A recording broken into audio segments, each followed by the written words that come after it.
Bendiciones a cada uno de nuestros hermanos, que la paz del Señor les siga bendiciendo. Le damos gracias a Dios una vez más por estar aquí junto con ustedes transmitiendo esta palabra del Señor.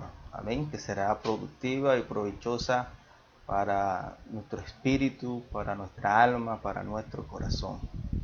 Hoy tenemos una palabra muy buena, una palabra un tema que a veces nos confunde. A veces queremos la claridad y ante diversas doctrinas queremos aclarar cuál es el fundamento de ella. ¿Amén? Entonces hoy vamos a hablar acerca de lo que es la Trinidad.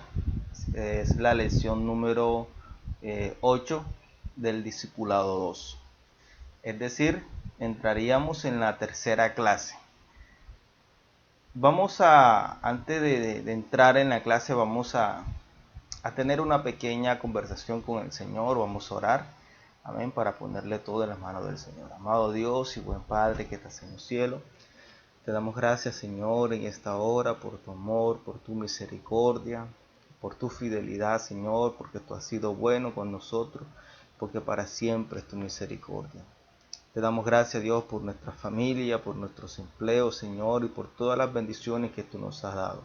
Permite, Dios, que en esta hora, Dios, podamos ser llenos de tu Espíritu Santo y que cada palabra, Señor, que se diga sea la necesaria para la edificación del cuerpo de Cristo. En el nombre de Jesús te damos gracias. Amén y amén. Bueno, amados hermanos, como les veníamos diciendo, esta es nuestra tercera clase del Discipulado 2 y es la lección 8.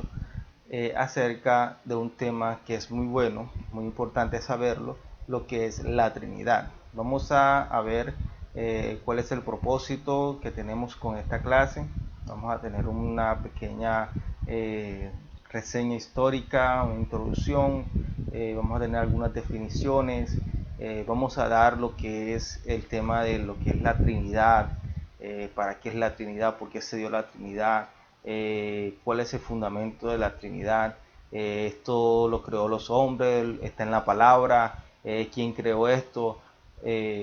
Son cosas que están en la palabra, que literalmente no vamos a encontrar la palabra Trinidad en la Biblia, pero sí hay muchos ejemplos, hay muchas reseñas históricas, hay muchas referencias con base a la palabra que se da el tema de la Trinidad. Y no solamente es un verso, se dan en muchas ocasiones el tema de la Trinidad, que lo vamos a estar precisamente viendo en este tema. Amén.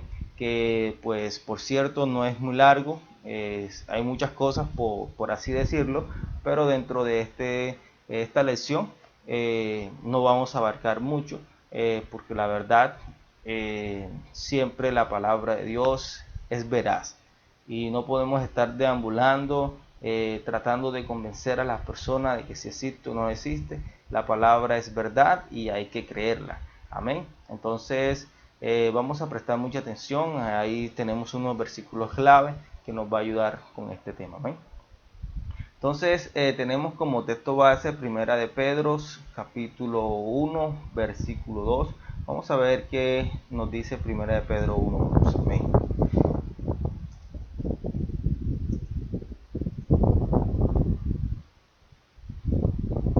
Que eso precisamente ya sabemos que nos dice la palabra de Dios en 1:2. Dice de que a los elegidos extranjeros dispersos por el Ponto, Galacia, Capadocia, Asia y Bitinia, según la previsión de Dios el Padre, mediante la obra santificadora del Espíritu, para obedecer a Jesucristo y ser redimido por su sangre, que abunde en ustedes la gracia y la paz. Pues en esta carta el apóstol Pablo, como inicio al escrito de esta carta, da una bienvenida, y en la bienvenida pues él manifiesta a las personas donde va a remitir esta carta, ¿sí? El apóstol Pedro dice: según la previsión de Dios el Padre, mediante la obra santificadora del Espíritu, para obedecer a Jesucristo y ser redimido. Comienza Pedro con esta carta manifestando la previsión de Dios es Padre, y podemos ver de que Pedro comienza como tal manifestando el nombre de Dios Padre, ¿sí? Dios Padre, mediante la obra santificadora del Espíritu. Aquí podemos ver que hace mención también del Espíritu, o sea, del Espíritu Santo, y para que ello pues sea una obediencia a quién, a Jesucristo, y ser redimidos por su sangre. Entonces Pedro aquí en el principio de esta carta pone de manifiesto lo que es la Trinidad de Dios, ¿sí? Como un Dios Padre, como una obra santificadora del Espíritu Santo, y para obedecer a nuestro Señor Jesucristo. Entonces, el Dios Padre como creador de todas las cosas, el Hijo Jesucristo a quien nosotros tenemos que creer para ser salvos y llegar ante el Padre, y el Espíritu Santo, que es la obra en la cual llega a nuestras vidas estando en delitos y pecados, y que cuando Él llega a nosotros nos cubre, nos sella, y esa es la obra redentora o la obra santificadora que tiene el Espíritu Santo. Entonces, el tema de la Trinidad es un tema de una unidad, ¿sí? Es una sola persona, pero que esa sola persona tiene unas variedades de transformaciones, unas variedades de funcionalidades, ¿sí? Que no podemos, que lo que hace uno pues no lo hace el otro, como vemos en muchas ocasiones ejemplos en nuestra vida cotidiana, que ahorita más adelante lo vamos a ver. Entonces, ¿qué pasa? De que no es que tengamos tres dioses, no es que nosotros adoremos a tres personas diferentes, es una sola persona pero con tres funcionalidades diferentes. Un Padre que realmente es el creador de todas las cosas, el que domina, el que hizo, el que nos formó, una obra santificadora del Espíritu, y a un Hijo llamado Jesús de Nazaret, que fue el que murió y que es el que nos acerca hacia el Señor. Amén. Entonces, aquí podemos ver la Trinidad de Dios en esta carta manifestada por el apóstol Pedro. Entonces tenemos un propósito que es llevar al cristiano a un conocimiento y a una relación íntima con cada persona de la Trinidad.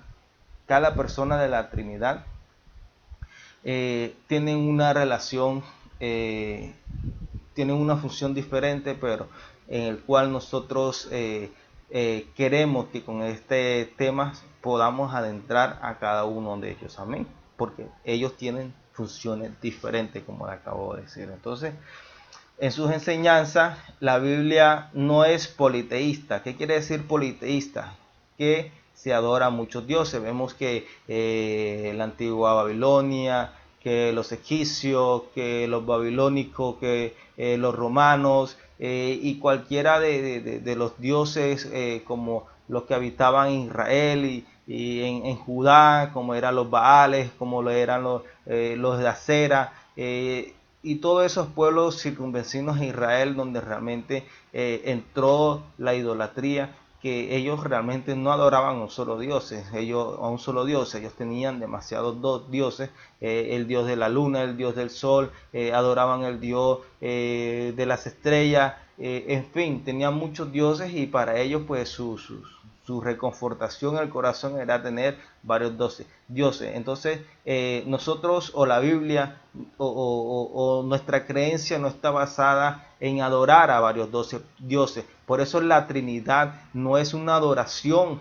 a tres dioses, porque si nosotros tenemos una Trinidad, es decir, adoramos a tres dioses, entonces dejaríamos de tener una creencia monoteísta a convertirse en una creencia politeísta. Lo politeísmo, poli, o la palabra etimológica poli, teísta, quiere decir poli, mucho, teísta, Dios. Entonces es la adoración de varios dioses. Nosotros, o la Biblia, no hace manifiesto a la adoración de varios dioses. Es más, Dios resalta el que nosotros no tenemos que adorar a otras cosas fuera de Él. Es decir, Él no acepta la adoración a varios dioses. Él acepta la adoración a un solo Dios y a Él como creador de todas las cosas. Amén.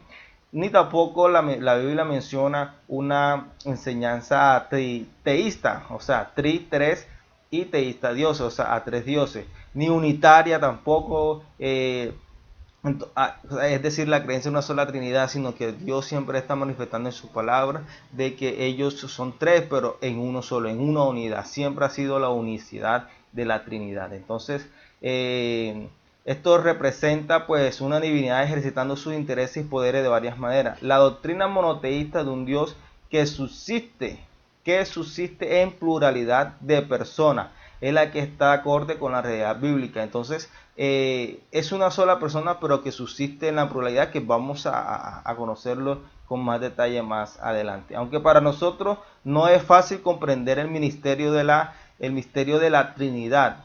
Es importante tener claro que la Biblia enseña que hay tres personas, no tres dioses, sino un solo Dios, como le veníamos diciendo. Es difícil, es complicado. La mente humana siempre trata de entender las cosas que no conoce. Es lógico que nosotros lo que no conocemos queremos averiguarlo, queremos saberlo. Por eso el hombre ha hecho expedición en la luna, ha hecho expedición en otra, y quiere buscar e indagar y saber realmente cómo es que se dieron las cosas. Por eso hemos visto muchas teorías, la teoría de Darwin, la teoría del Big Bang, y muchas teorías en las cuales se basan de que realmente no existe un Dios, sino que las cosas fueron creadas porque algo sucedió, que una explosión o lo demás, o que fuimos creados bajo una teoría realmente, una teoría generacional o trascendental. Entonces, ¿qué pasa? De que el hombre siempre está buscando la manera de saber cómo fuimos creados y descartar como tal la soberanía del Señor. Entonces hay cosas que en las cuales el hombre no puede medir. El hombre puede medir muchas cosas que son tangibles, que puede ver. Las cosas que no puede ver, las cosas que no puede palpar, las cosas que no puede medir, se le hace muy imposible poder entenderlas. Por eso nuestra mente está limitada. ¿Sí? Nosotros no podemos llegar mucho más allá porque el cerebro, la mente, las ideas, la innovación no dejan llegar hasta allá, porque Dios no se puede medir, porque Él no hace parte de este cosmos, Él no hace parte del universo, porque Dios es el Dios del universo y ya está fuera de Él. Entonces el hombre llega hasta donde está, dentro de su imaginación, dentro de lo que es la materia, pero Dios está fuera de ello, por eso Él no puede ser medible. Entonces cuando el hombre realmente no busca la manera de poder verificar eso, entonces lo que hace es omitir la existencia de Dios. Es por eso que se hace muy difícil poder entender el ministerio de la Trinidad, pero para eso la Biblia dice de que las cosas invisibles Él las hizo visibles para que nosotros podamos entender. Por eso Él dejó su palabra, que es el modelo, que es el manual de conducta que nosotros tenemos que seguir. Y por eso la Biblia dice que nosotros por fe tenemos que creer. Hay cosas que de pronto no podemos ver y que por medio de la fe nosotros vamos a ser justificados. Y es a través de esa fe que nosotros no hemos visto, pero creemos que es así, que se da por medio de la palabra, porque la palabra es la verdad. Amén. Entonces es una cuestión que usted quisiera que no se diera, no se matara tanta la cabeza diciendo si es verdad o no es verdad, porque esto es una cuestión que es un misterio. Amén. Pero que a la luz de la palabra Él nos muestra, que lo vamos a ver más adelante, que Él nos muestra, nos enseña de que realmente la Trinidad sí es una parte que Dios quiere y que está interesado en que nosotros sepamos cómo se ha dado. Amén. Entonces la Trinidad como tal es la distinción de tres personas divididas en una sola y única esencia. Aunque existe realmente en tres personas distintas, Padre, Hijo y Espíritu Santo, idénticamente eternas, consustanciales e iguales. La palabra Trinidad no se encuentra en la Escritura como le habíamos dicho ahora, sin embargo toda la Biblia en su contexto nos enseña la realidad de un Dios trino. Amén. Siempre nos da esa parte, la Trinidad. Tres, o sea, el número 3 se repite muchas veces en la Biblia. Son números que realmente podemos ver que se dan, el 3, el 7, el 12. Son números que se dan y que realmente esos números cuando se dan pues hacen representación de algo, de unos sujetos como tal.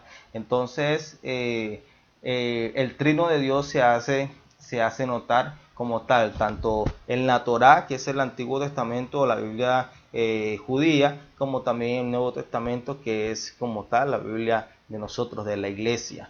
Entonces, tanto el Antiguo como el Nuevo Testamento siempre hace mención como tal de la Trinidad de Dios, que ahorita lo vamos a leer. Entonces ahí tenemos un ejemplo, por ejemplo, que nosotros queramos entender por qué Dios se dice que es uno, pero a la vez tres, o sea, ¿cómo es eso? Entonces nosotros tenemos un ejemplo, por eso decíamos ahorita, de que Dios las cosas invisibles, para nosotros poder entender y que de pronto no se nos haya hecho como una locura en nuestra mente, Él la ha hecho visible a nosotros para que nosotros a medida que vayamos viendo las cosas, que vayamos experimentando, que también podamos palparlo, nosotros podamos entender de que en su esencia Dios también nos quiere mostrar eso con los objetos que son visibles, que son tangibles, que son tocables, ¿sí? Por nosotros. Entonces podemos ver el ejemplo del agua, ¿sí? Que el agua es una, pero se le conoce en tres estados. El agua usted lo puede descomponer en cada uno de los estados. Usted ve que el agua es líquida, en la cual usted lo puede tocar, se le salen las manos, pero el agua también se puede descomponer en un estado gaseoso cuando usted lo coloca a hervir, ¿sí? Que ahí cuando él alcanza el punto de ebullición, que son los 100 grados centígrados, él comienza a desintegrarse las moléculas de hidrógeno y oxígeno. Y si usted lo pone a recalentar va a ver que él se va evaporando como tal hasta no quedar nada. Llega un momento en que si usted le invierte demasiado fuego, él se va a desprender en todas sus moléculas a no quedar nada, y aparentemente usted puede ver que no hay nada físicamente porque usted no lo ve, pero como tal en el aire se encuentran esas moléculas como tal, fueron separadas pero sí existen como tal las moléculas, las dos moléculas de hidrógeno y la de oxígeno. Entonces se convierte en un estado como tal gaseoso, ¿sí? Se convierte en gas. Usted ya el gas no lo puede ver, pero sí lo puede tocar. Usted puede ver que el aire existe. Entonces ese agua que una vez usted lo pudo tocar, que se pudo escapar de sus manos, pero que fue palpable, ahora en estado gaseoso usted no lo puede ver. Entonces así mismo también fue Dios. Y en el estado sólido como tal, ya usted puede, y qué bueno que en estos estados de calores usted coge el agua, le echa una bolsita, coge un vaso o coge cualquier otro recipiente, lo pone en el congelador, y eso que era líquido que se le salía por sus manos, usted puede coger pues ese estado que ya es un estado sólido, pues ya usted lo puede sostener en sus manos, no se le va a ir ni tampoco se le va a ir, se va a desaparecer. Entonces es un mismo elemento, pero que se puede convertir o está convertido, se puede dar en tres estados. Entonces asimismo podemos entender cómo es Dios, ¿sí? Que es uno solo, que es un solo elemento como tal, como el agua, que es una sola persona, pero que tiene tres componentes como tal en uno solo. Entonces asimismo también podemos ver la electricidad, ¿sí? Que ella produce luz, movimiento, calor. El huevo que está compuesto de una cáscara, tiene la clara, tiene la yema, ¿sí? Pero estas tres cosas pues están en una sola. En ser humano y su conformación tripartita, usted ve que nosotros somos carne, tenemos espíritu y tenemos también alma, ¿sí? El espíritu, dice la Biblia, cuando nosotros morimos vuelve a Dios, porque el espíritu fue puesto de parte de Dios, pero el espíritu es diferente del alma, porque cuando el hombre muere, independientemente que sea bueno o sea malo, el espíritu vuelve a Dios, porque él fue que lo dio. Pero el alma queda en un estado que cuando ya la persona muere y que cuando venga ya el juicio, pues ya Dios decide ese alma para qué parte se va. Y el cuerpo, que realmente no va para ninguna parte, sino que como es convertido o fue diseñado bajo los parámetros de la tierra, pues el cuerpo queda aquí en la tierra, ¿sí? Pues dice la Biblia que polvo fuimos y polvo nosotros seremos convertidos. Entonces ese cuerpo que realmente, que ese mismo sujeto, ese mismo aparato o ese mismo cuerpo que contenía el espíritu y el alma como tal, aquí nosotros como figura, también nosotros somos imitadores como tal de esas cosas de Dios. Entonces la Biblia dice de que realmente nosotros como tal somos esa sustancia invisible que fue visible para que nosotros podamos creer. O sea, nosotros mismos realmente podemos dar evidencia de que así como somos nosotros, en gran parte tenemos atributos que le corresponden al Señor y que fue dados hacia nosotros. Entonces así mismo nosotros podemos ver que se conforma también Dios. Sí, nosotros podemos ver el sol usted lo puede ver, pero el sol desprende una luz, y que esa luz genera ¿qué? Un calor. Usted va en la calle a las 12 del mediodía y realmente esa luz como tal, usted puede ver y puede sentirle ese resplandor, pues genera usted un calor, y el sol, pues el que se encuentra a años luz aquí de nosotros, pues sí existe. Entonces así mismo también es Dios, donde el sol es el Padre, donde la luz es el Hijo, y lo que produce el calor en nosotros sería el Espíritu Santo. Entonces esas tres cosas pues realmente podemos ver de que pueden ser ejemplos para que nosotros podamos entender de que también Dios es así, en una misma unidad. Entonces tres componentes que son totalmente diferentes el uno del otro, amén. Entonces podemos entender de que así es, se compone la Trinidad de Dios. Entonces vamos a ver algunos versos que siempre hay que mostrarlo a la luz de la palabra, que es lo que dice la Biblia. Entonces en la creación podemos ver la obra de conjunto de la Trinidad. Génesis 1.1, si podemos ver que dice, pues Génesis 1.1, que es el primer libro que se encuentra en la Biblia. Vamos a buscarlo aquí, que dice, en el principio creó Dios los cielos y la tierra. En el principio creó Dios los cielos y la tierra. Entonces ahí, pues como tal, podemos ver que en el libro de Génesis se encuentra como tal relacionada la Trinidad de Dios. Pero dice el 2, dice, y la tierra estaba desordenada y vacía, y las tinieblas estaban sobre la faz del abismo, y el Espíritu de Dios se movía sobre la faz de las aguas. Ahí podemos ver de que realmente Dios como tal dice que Dios creó los cielos y la tierra, pero que ya en la tierra como tal, cuando fue formada, dice que ahí habitaba que el Espíritu Santo. A pesar de todo que la tierra estaba desordenada y vacía, ahí estaba el Espíritu. Entonces, ¿qué pasa? Que en el versículo 26 ya como tal se manifiesta una pluralidad cuando dice, entonces dijo Dios, hagamos al hombre. Pues Dios, si dijo hagamos, era porque estaba en compañía de alguien. Usted no va a decir hagamos estando solo. Entonces hay una pluralidad como tal en esta oración, donde se hace manifiesta como tal de que Dios realmente no estaba solo, sino que estaba acompañado, y donde realmente en el cielo habitan niveles como tal de seres superiores. Están los arcángeles, están los ángeles, están los querubines, los serafines como tal, pero realmente Dios está haciendo referencia como tal a ese ser de patito que se encuentra como tal en la misma conjetura, en la misma unicidad de Dios Padre, amén. Entonces aquí podemos ver que en el libro de Génesis pues se hace manifiesta como tal la Trinidad de Dios. En Juan 1.1, cuando la Biblia menciona, vamos a ver qué dice Juan 1.1. Dice, en el principio era el verbo, y el verbo era con Dios, y el verbo era Dios. Pues ahí manifiesta, en el principio era el verbo, pero el verbo era Dios, era con Dios, y el verbo era Dios. Ahí como tal podemos ver como tal hay un ciclo que realmente es el mismo. O sea, es el mismo, pero con diferentes proporcionalidades, diferentes funcionalidades, como tal lo que habíamos dicho. El Padre, el Hijo y el Espíritu Santo son tres personas diferentes, pero a la vez es el mismo. Sí, es lo que nos da mención el libro de Juan. Entonces, Juan 1.14 dice la Biblia, y aquel verbo fue hecho carne y habitó entre nosotros, y vimos su gloria, gloria como el unigénito del Padre, lleno de gracia y de verdad. Pues si nosotros podemos ver como tal y leer ese capítulo de Juan capítulo 1, podemos ver de que se está hablando de lo mismo, del Padre, que el Padre se hace verbo, pero que el verbo es el mismo Hijo, que el mismo Hijo es el mismo Dios, que Dios es el mismo Padre, que ese Padre es el mismo Dios, ese Dios es el Hijo, que se hizo carne. Entonces, que realmente nos quiere decir de que ese mismo ciclo como tal viene siendo lo mismo, el Dios de toda la creación, amén.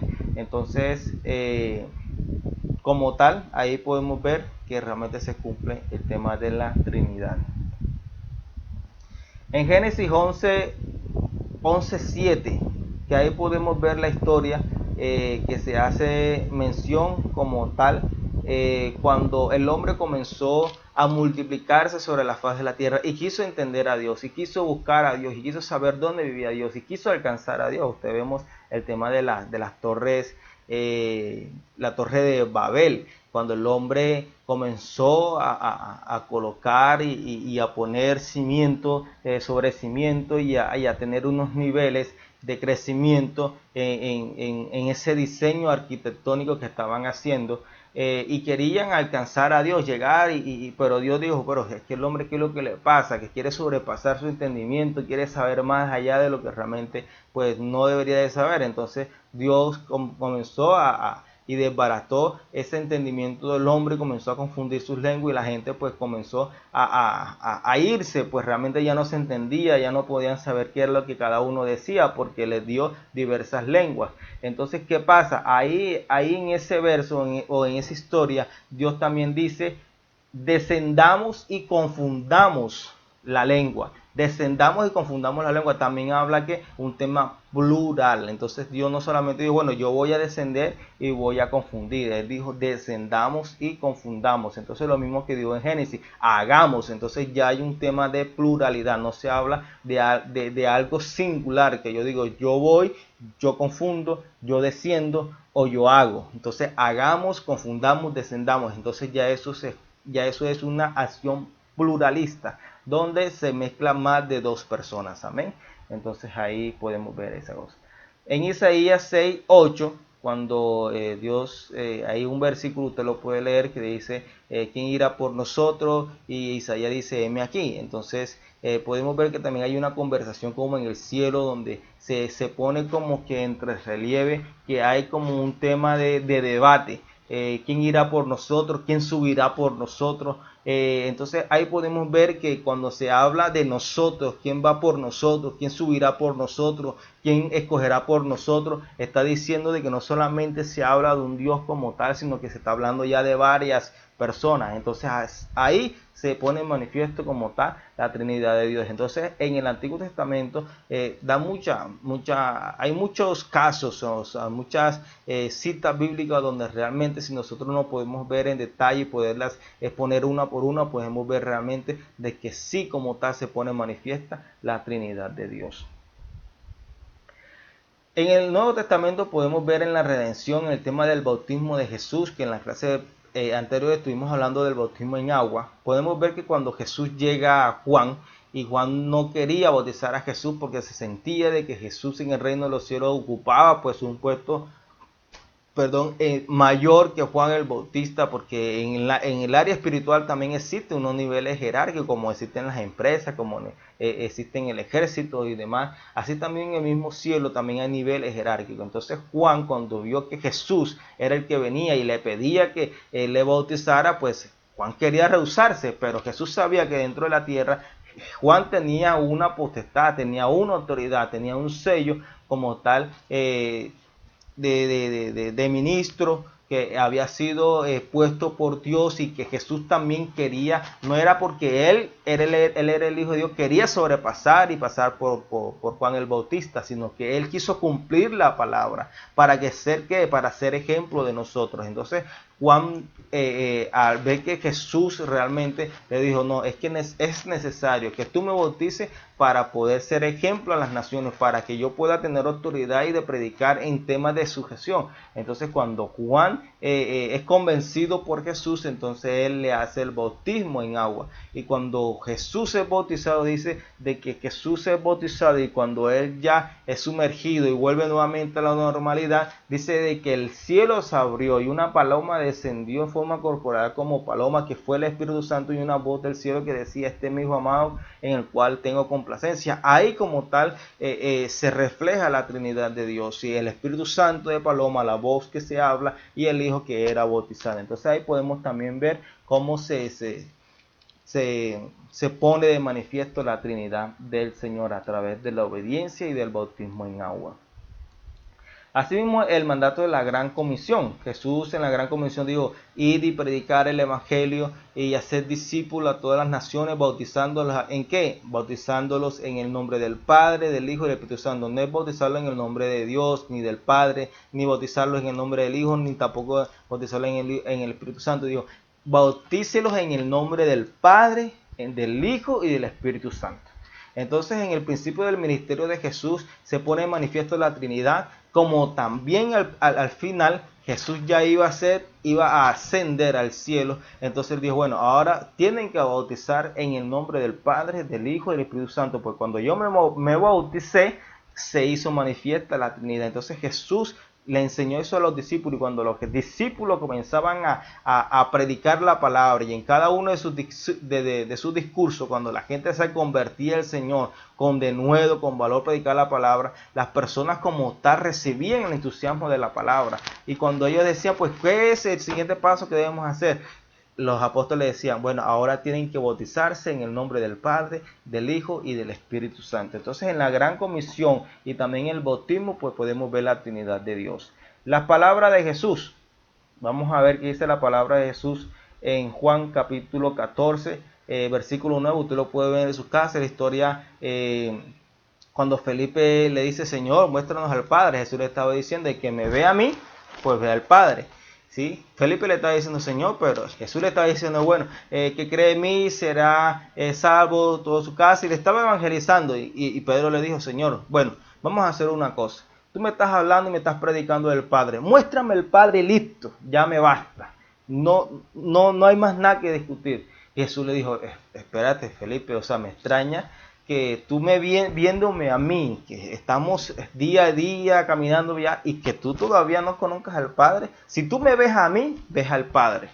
Es como todo, mi hermano. Cuando usted ve a un niño y, por ejemplo, una profesora que ve al niño y nunca ha visto al padre, cuando el padre lo va a buscar le dice, bueno, pero es que usted tal niño es igual a usted. O sea, el hijo siempre va a ser el reflejo de su padre. O sea, en muchas cosas, como se ríe, como camina, como habla, en sus aspectos físicos, en sus características, en muchas cosas, porque es que esa es la naturaleza. Entonces Jesús también le dijo a Felipe, pues si tú me ves a mí, pues no hay nada más que ver al Padre. Pues si tú me ves a mí, pues vas a ver al Padre. Esa es la historia que aparece en Juan capítulo 14, versículo 9. Amén. Entonces, también en el capítulo 16, versículo 13, Jesús también cuando se iba, le dijo a los discípulos, yo me voy, pero le dejaré el Espíritu Santo, en el cual los guiará a toda verdad. Él le hará conocer todas las cosas de mi Padre. Él le hará conocer todas las cosas que vamos a hacer. Entonces, el Espíritu Santo, mira que Jesús tuvo una funcionalidad de mostrar al Padre.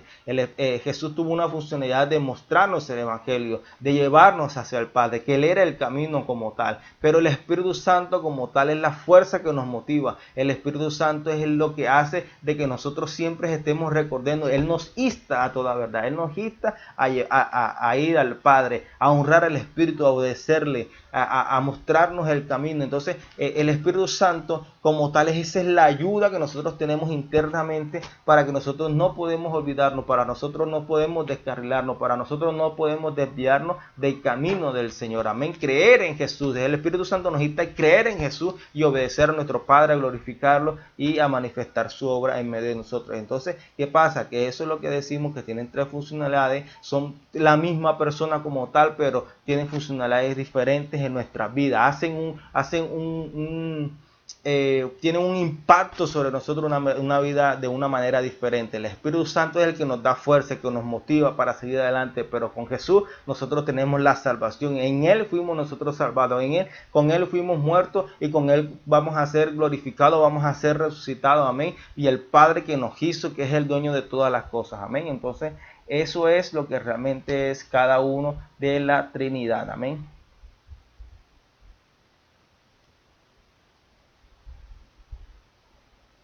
En 2 de Corintios capítulo 13, versículo 14, vamos a buscarlo. 2 de Corintios 13, 14.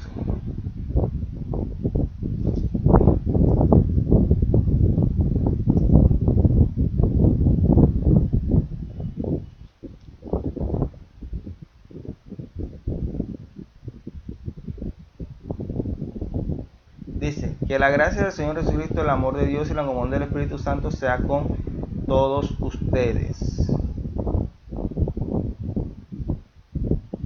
Amén. Los nuevos creyentes aprendieron de los apóstoles que cada cristiano verdadero había sido elegido por Dios Padre, limpiado por la sangre del Hijo de Dios, y que la persona que estaba presente con ellos santificándolo era Dios Espíritu. Esta es la doctrina de la Trinidad. Amén. Entonces Jesús, cuando vino aquí a la tierra, ¿sí? Jesús le dijo al Padre, ¿se acuerdan en el capítulo 15 o 16 de Juan? Cuando Jesús le dice al Padre, pues yo estaba en el mundo, pero lo que tú me diste yo lo guardé en tu nombre, para que ellos te conozcan a ti, para que ellos conozcan al Padre, pero ahora yo me voy. Entonces, ¿qué pasa? De que ahí hubo un conflicto como tal, de la buena manera diciendo, había un conflicto porque era un pensamiento que Jesús había tenido internamente con el Padre, donde Dios le había encargado a sus discípulos a él. Entonces él dijo, pero bueno, Señor, ya yo me voy. Entonces ahí cuando él hace la promesa del Espíritu Santo, el Espíritu Santo iba a ser la funcionalidad de Jesús, pero ya en nosotros, no de una manera física, sino de una manera interna de nosotros. Por eso en Hechos capítulo 1, versículo 8, dice la Biblia de que se derramó sobre los apóstoles el Espíritu Santo de Dios, porque ya no iba a haber la presencia como tal de Jesús, que era el que lo iba a guiar, el que estaba vigilándole, que estaba ahí. No, ahora iba a haber una presencia de Dios, algo intangible que no podemos verlo, pero sí podemos sentirlo, que ese era el Espíritu Santo de Dios, el cual nos va a guiar a toda verdad. Amén. Aquí en el libro de Hechos capítulo 4, versículo 23 al 31, podemos ver una historia maravillosa que es la vida de Pedro y Juan. Cuando ellos predicaban la palabra del Señor con denuedo, ellos fueron arrestados porque habían hecho la sanidad de una persona que se encontraba prácticamente, todo el mundo lo conocía, que había estado enfermo, que había estado de nacimiento, había tenido una enfermedad, pero Pedro lo sana. Y esto causó un revuelo, causó un alboroto, la gente comenzó a creer en el Señor y ellos estaban opuestos a que se predicara en el nombre de Jesús. Entonces, reunidos en las plazas y donde estaba todo el mundo, pues ellos le dijeron a Pedro, pero bueno, nosotros queremos saber por qué ustedes hacen esto, porque ustedes predican en su nombre. Queremos prohibirles que prediquen en su nombre. Pedro le comenzó a decir, no Señor, nosotros no vamos a predicar lo que hemos visto, lo que hemos creído. Si ustedes pueden ver, mira este hombre que todo el mundo lo conocía, que estaba enfermo, ahora está delante de ustedes sano, porque lo sanó el Señor. Entonces, ¿qué pasa? De que ellos lo amenazaron, lo amedrentaron y le dijeron, no vuelvan a predicar en nombre del Señor, lo vamos a liberar, pero ya sabe, con la condición de que no predique. Entonces ellos fueron donde los suyos, donde los hermanos, donde los cristianos, y le dijeron, bueno, mira lo que nos pasó, nos cogieron presos y nos dijeron de que no predicáramos en el nombre del Señor, pero nosotros vamos a predicar en el nombre del Señor. Y ahí estaban todos, y dice la Biblia de que todos ellos comenzaron a orar y a decirle, gracias Padre eterno, gracias Señor, porque tú eres el Dios de todas las cosas, Dios de creador de nosotros, de nuestras vidas, y a Jesús que fue muerto por aquellos hombres. Y dice la Biblia que cuando comenzaron a hablar del Padre y del Hijo, y cuando comenzaron a terminar de orar, dice que se derramó el Espíritu Santo de Dios. Entonces en la iglesia primitiva como tal también hubo el derramamiento del Espíritu cuando ellos empezaron a hablar acerca del Padre y del Hijo, amén, que fue sacrificado y que fueron muertos a través de las manos de los romanos. Entonces ahí podemos ver también en esta historia de Hechos capítulo 4, versículo 23 al 31, ustedes lo pueden leer en sus casas para que ustedes puedan entender lo que yo, o puedan clarificar o verificar lo que yo le estoy diciendo, y ahí se hizo manifiesto la Trinidad, amén. Entonces eso es lo que realmente no queremos aclararle. El tema de la Trinidad de Dios es un tema de que realmente es muy importante para nuestra vida. Entender que Dios es el Dios de todas las cosas, el Señor de todas las cosas, el que nos hizo. Somos ovejas de su prado, Él nos creó, pero Jesús fue el que murió por nosotros. Él es el dador de las vidas, Él es el salvador de nosotros, Él es el postrer Adán que realmente nos redimió del pecado y de la muerte. Y el Espíritu Santo como tal hace una obra en nosotros, que es el que nos ayuda en nuestras debilidades, que nos levanta nuestras rodillas endebles, nuestros corazones opacados, cuando estamos tristes, cuando estamos a punto de renunciar, de dejarlo todo. El Espíritu Santo es esa fuerza que realmente nos motiva, es el Espíritu Santo que nos motiva a orar cuando estamos desanimados, cuando no queremos nada, cuando queremos dejarlo todo. Entonces el Espíritu Santo tiene esa obra en nosotros, amén. Entonces esperemos que haya quedado claro esta clase. Bendecimos su vida. Ahí tenemos los versículos que ustedes lo pueden ver y lo pueden leer más detenidamente en sus casas, lo pueden escudriñar, sabiendo que la Biblia dice escudriñar la Escritura porque os parece que en ellas tenéis la vida eterna. Entonces, amados hermanos, le damos gracias a Dios por esta enseñanza acerca de la Trinidad de Dios. Nos vemos en otra oportunidad. Chao, chao. Gracias.